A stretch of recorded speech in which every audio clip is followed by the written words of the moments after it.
And we're live. Right. Good afternoon. This is PAG 1's assignment response to the assignment, the diamond industry, cartels, and beyond. So one of the first things we did as a team is to understand, first off, how diamonds was introduced to the world, the first discovery of diamond. We saw that first off, it was discovered first in India, and then in Brazil. In India in 2500 BC, and then in Brazil in 1700s. So two things that we marked out this era. First, the mining process, and then how it was consumed, the consumption pattern. So first, the mining process was majorly an alluvial method, where diamonds were discovered riverbeds and were mined manually, meaning it was highly labor intensive, hence restricting production, skill, and supply. Then for consumption was majorly within a very small group of people who were royals and high-ranking priests. Why? Because diamonds were perceived as indestructible, they were perceived as divine, and so it gave some sort of strength, courage, and visibility for those who had them. So there was an intentional hoarding of supply by diamonds by these groups in order to increase and amplify the perception of prestige and all of the things that having diamonds brought about for these groups. Notwithstanding, we began to see some change within this era and much more better in the next era, as we see in the monopolistic era, which my colleagues will be taking us through extensively on. What we see is a change of demand pattern in which, though supply was still very restricted, supply began to was expanded more across the globe, but having a more restrictive pattern to which only one company managed supply for over a century. And the next we're seeing the oligopolistic era, where there are few players who now have more access to diamond as opposed to one player, as we had in the monopolistic era. But then we're also noticing a pattern in change in demand, different subsections of demand of groups of consumers as opposed to what we had before from the beginning, the royal-led era. So this eventually makes us see how, next slide. So what we're looking at as a team now, as my colleagues will be taking us through, is the changes in the demand, changes in supply, changes in production, and changes in how diamond industry landscape is perceived as a whole. So my colleagues, next slide, will be taking us through the causes of monopolistic power in the mining industry. They will take us through also how De Beers, being the major monopolist in the era, in the over a century, was able to own that power, and how the cartel, whether or not it's stable, and what are the possible threats that poses to this cartel. So I'll allow Billy's to take it on from there. Thank you. Thank you, Bukola. I'm going to touch on the main causes of monopolistic and market power in the mining industry. And when we're trying to understand monopoly power in mining industry, what we understand is that it's one of the few industries where monopoly power appears almost naturally. Unlike tech or manufacturing companies or industries, you can't simply start a mine. You must first have access to the right geology. So monopolies happen when a firm can control both where the resource is and how it is extracted. Mining also has huge fixed costs. So billions and billions are requested for exploration, machinery, and infrastructure. Only a few firms can afford it. Over time, these structural barriers make it almost impossible for new players to enter. That's why industries like diamonds, copper, and platinums are dominated by one or two major firms who can then influence price, output, and eventually global supply. Next. I'll speak the structural cause of the control of key resources. So one of the strongest sources of monopoly power is controlling the resource itself. So if a company obtains exclusive rights to the best deposit, it automatically blocks out competitors. This is exactly how De Beers built its empire. By the 1930s, it controlled almost 90% of the world's diamond supply, simply because it owned the majority of major diamonds fields in South Africa, Botswana, and Namibia. The second one is a high capital requirement. In mining, mining industry is extremely capital intensive. Before a single diamond is extracted, companies can invest billions in exploration, equipment, electricity, and transport. These sunk costs act as a powerful barrier to entry. So for decades, smaller firms simply couldn't match De Beers' financial capacity that allowed De Beers to become the global price setter. Next. The other one is the economies of scale. So because mining has such a large fixed cost, the more you produce, the cheaper each unit becomes. Economists call this a natural monopoly. The bears leverage this through the central selling organization. So by centralizing sourcing and distribution, it managed to achieve massive economies of scale, making it uneconomically not making sense for smaller producers to compete independently, and eventually forcing them to sell through the bears. There are also ways in which laws, policies, or state structure enable or reinforce monopoly power. The first one is how government often issue long-term exclusive mining licenses, which legally protects monopolies. The bears secure decades-long concession in Southern Africa and created joint ventures like, for example, the Botswana, with the government of Botswana. So when a government revenue relies on the same company, the monopoly becomes politically reinforced. The second one is the antitrust laws only that can work within the countries that enforce them. So in the case of the bears, it avoided the US antitrust for decades because it has no operations physically located in the US, meaning it could run a global cartel from London with minimal legal risk. The last is the state partnership and government marketing agreements. So some states, for example, became shareholders in the bears company, aligning political and commercial interests. For example, Botswana owns 15% of the bears and 50% of the Botswana. These partnerships gave the bears preferential access and ensured a steady supply through the CSO. I'll hand over to my colleague. So what are the main aspects of the diamond cartel that enables the bear to punish and discipline countries that threaten it? Colleagues, I'm not going to put on my camera because of my connectivity. So as my colleague just said, Belize, for most of the 20th century, one cartel controlled up to 90% of global raw supply. De Beers didn't just sell diamonds, it built one of the most effective cartels in modern economic history. And its power rested in three foundations. First was market power and stockpiling, where De Beers had held billions of dollars of diamonds in reserve, giving it the ability to shift global supply curves. Second was information dominance, where through the CSO, it tracked every shipment, production cycle, and buyer, and cheating was almost instantly detectable. And third was the structural dependence, where producer nations relied on De Beers for stable demand, logistics, and marketing, and leaving the cartel meant losing access to the only global distribution system that guaranteed stable revenue. Next slide. And when we look at the tactics that they used to kind of control and maintain their power, one of the Bears' strongest enforcement tools was price retaliation, drawing directly from repeated game theory, particularly the grim trigger strategy. The logic was simple. If a member cheats once, the punishment is so severe that cheating again becomes unprofitable.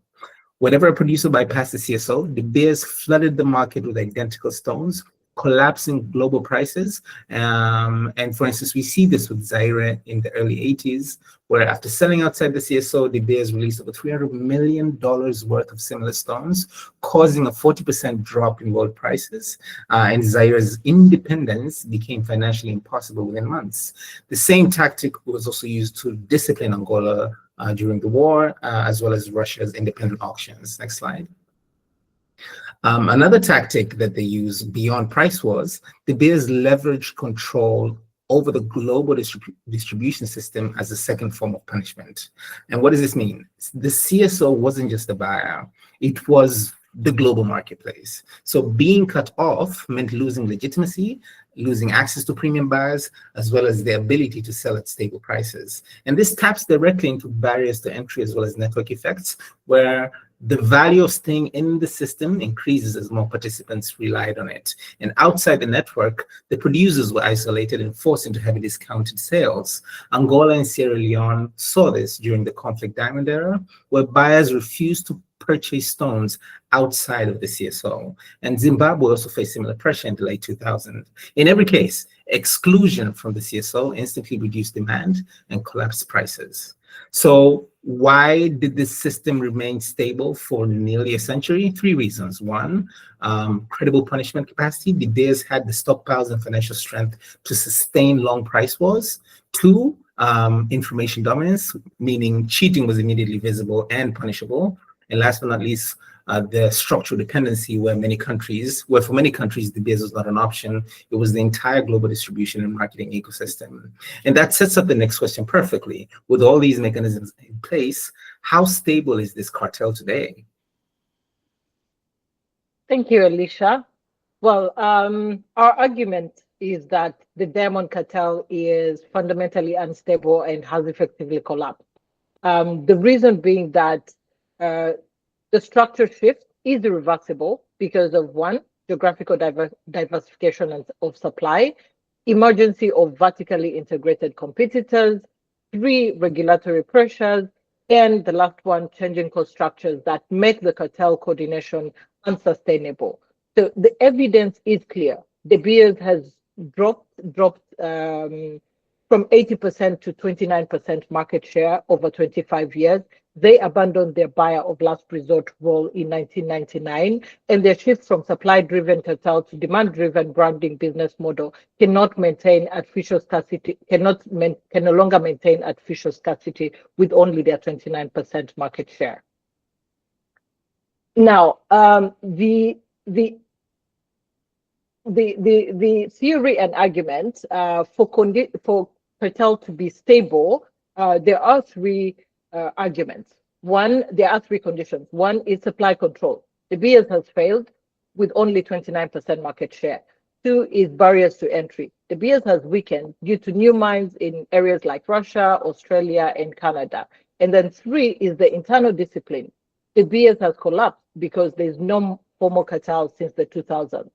So which means that the diamond cartel's failure is linked to geographical diversification, regulatory pressure, which have made all three conditions impossible to maintain. Here, this graph shows systematic erosion from 80% in 1995 to 29% today. With each milestone, Arosa independence in 1999, you have your Canadian discoveries, the Anglo-Americans 2024 exit announcement, representing an irreversible loss of control.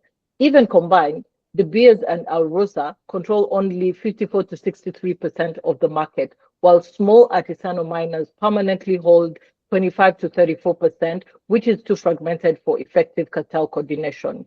So the counter argument, however, some will argue that while not a traditional cartel, the diamond industry may have evolved into a stable oligopoly, where oligopoly concentration remains high.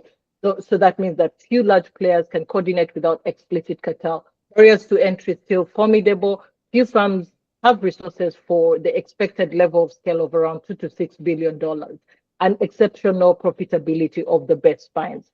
So that feeds into how might stability be threatened. And we get to see how stability was threatened through two factors. We get to see from the supply side control. The previous mechanism was stockpiling, doing quotas and punishing defectors. But then a new threat has been the new mines regulation, internal cheating, and online sales, which have been covered by my colleagues. We're focusing on the demand side control, where the previous mechanism was a diamond is forever pervasive marketing. But the modern threat is changing consumer preferences, ethics, alternatives, and online sales. So let's look at the demand side threats, the changing consumer preference and ethics. We can see here ethical and environmental concerns. The new consumers now are looking into actually consumers discontinue purchases from brands that conflict with their ethical or sustainability values, underscoring the influence of moral choice. The other factor is a shift to experimental luxury. The younger generations prioritize spending on experience, travel, and events over traditional material luxury jewelry as markers of status, diverting the primary luxury budget away from high-value diamond purchases. The other factor is the delayed milestones. The steady rise in the median age of fast marriage and lower marriage rates globally shrinks the traditional most profitable engagement ring market, forcing the industry to invent new purchase occasions. Those are alternative choices. Availability of high quality, durable, and cheaper non-diamond alternatives also satisfy, which means now buyers have an option of what they can be able to purchase. Another factor we're looking at is online sales. So online sales brought in two new factors: price transparency, which destroys the cartel's ability to maintain high regional price floors. The transparency forces prices downwards towards the wholesale market price. So consumers are now no longer willing to pay a substantial premium for the same product they can find much cheaper online, resulting in a shift left on the demand curve at high price points. Also see distribution bypass. We see now direct to consumer model bypass the cartel's historic network of exclusive dealers, allowing new and smaller manufacturers to access the global markets directly. So can you actually spot the difference? So now with the most destabilizing force confronting the industry is the rapid emergence of technologically produced lab-grown diamond, which my colleague will be taking us through. All right, thank you, Metho. So to conclude, we have seen De Beers and the peers in the mining diamond industry become threatened by lab-grown diamonds. So from a monopoly to oligopoly to lab-grown diamonds threatening the industry. So if we consider that lab-grown and mined diamonds are chemically and physically the same, we can say that there has been a significant change in supply. So an overall increase in the supply of diamonds, mainly driven by technology. So the supply curve for diamonds has shifted to the right, bringing prices down. With more firms entering the market to compete, this oligopoly will lose market share and price setting power. So we can see on this graph over the last 5 years how prices have declined for both mined diamonds and lab-grown diamonds. In the long run, reduced prices will make the diamond business unprofitable for some firms, and so they'll exit the market. We're already seeing that with Anglo American wanting to sell its 85% majority stake in De Beers. On the demand side, let's say we consider that mined diamonds and lab-grown diamonds are not the same, maybe due to sentimental value. Lab-grown diamonds are still a threat as an available substitute good, and them being offered at a lower price will decrease the demand for mined diamonds, so shifting the demand curve to the left. As such a close substitutes, mining firms have to pay attention to their cross-price elasticity of demand for the lab-grown diamonds. Now, the magnitude of the demand curve shift depends on a number of factors. So not just the price that's set by firms or the price of substitutes, but also the changing demographics and the consumer's expectations for ethical operations. So younger and future consumers are more likely to switch and opt for lab-grown diamonds.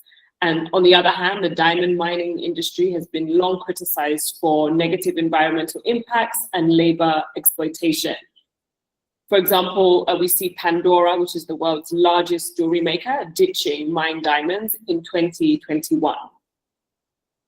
So there are some factors that may reduce the magnitude of this threat.